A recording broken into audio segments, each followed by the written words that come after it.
Medina जातन नबी दिलन रवाना। जोरे बोलुन सुबहानाल्लाह। দেখেন আমি মালদাকে সুবহানাল্লাহ আমি বলতে বলবো না, কারণ আপনাদের দেখবো আপনারা কেমন বলেন। হ্যাঁ আপনি রাখার বক্তা বলছিলেন সুবহানাল্লাহ, আমি না বলে আপনি বলছেন না, আমি হাতে ইশারা করলে সুবহানাল্লাহ বলবেন।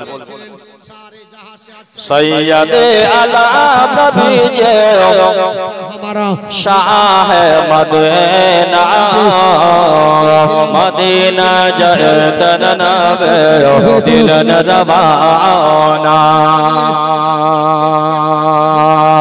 और वो काफिर मक्का से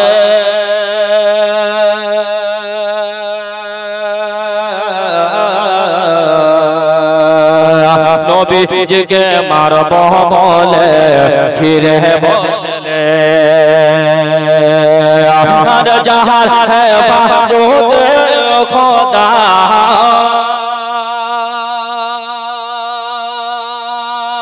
पठालन मदीना मदीना जातन नबी दिलन रवाना।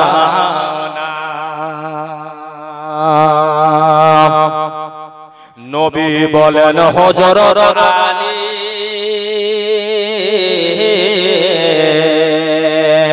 बिछानाते सोए जाओ तुम्हारे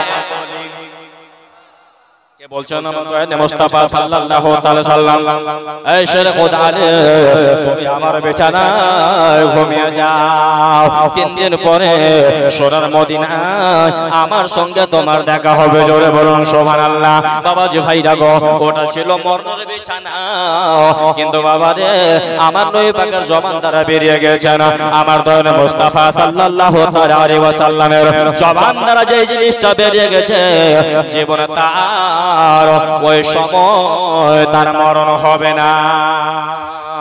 শের খোদা আলীকে জিজ্ঞাসা করেন, ও শের খোদা আলী তুমি কেমন নবীর বিছানায় ঘুমিয়েছিলে বলো। তখন আমার শের খোদা আলী মুশকিলে কোশা হায়দারে কাররার বললেন, শোনো শোনো আমি সারা জিন্দেগি আরামের ঘুম আর ঘুমাইনি, কারণ আমার নবী পাক বলেছেন আমার 3 দিন পরে মরণ হবে না। নবী বলেন হযরত আলী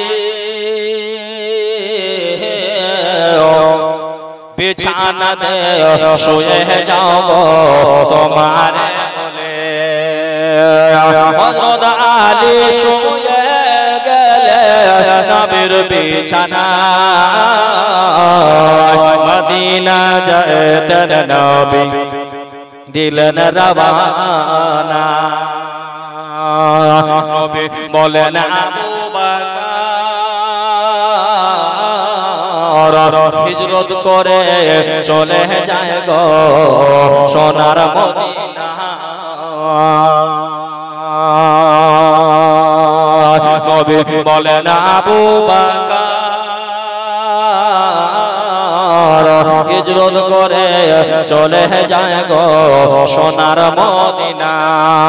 রাতারাতি চলে নবী রাতারাতি চলে নবী রাহে মদিনা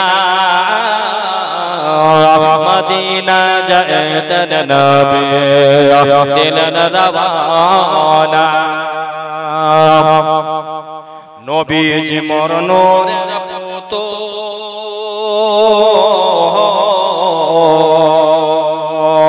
সোহাগ করে নাম রাখিলেন মোহাম্মদ রাসূল। আর মাফ করায়া নিবে নবী মাফ করায়া নিবে নবী উম্মতের গুনাহ। মদিনা যাতন নবী দিলেন রওয়ানা।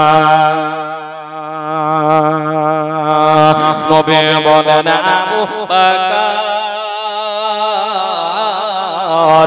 সকাল হলো লোক জাগিল চলো পাহাড়েতে যাই। তার সরে থেকে নবী চলেন মদিনা মোহাম্মদ।